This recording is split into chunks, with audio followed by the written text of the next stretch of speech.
Hey guys, I just wanted to hop on here really quick and talk to you a little bit about your project this week. So as you know from looking at lesson 1, this week we've talked about shapes and forms and value and how value and shading helps us create depth and dimension to create something to look like it has form to it. So shapes, forms, and value are all elements of art. So those important vocabulary words and building blocks of visual art. So this week for our project, we're going to focus on shapes. We're going to focus on a repetition of hexagons, which are going to create this kind of honeycomb type pattern.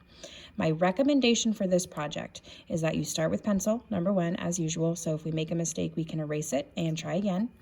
And that you find something to trace. Drawing a hexagon over and over again is going to be a lot easier if you find something to trace. I have this little wooden hexagon I used, or you could even make a hexagon out of a piece of cardboard and just use that to trace over and over again on your paper.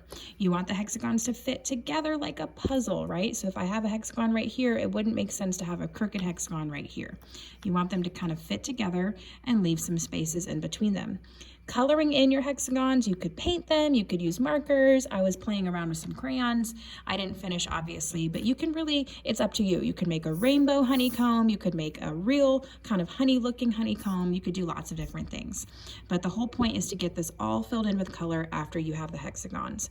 And finally, to add to our little creation, you're going to want to create a bumblebee or a yellow jacket or something like that. I want you to create it on a separate piece of paper and actually attach it to the top of your creation.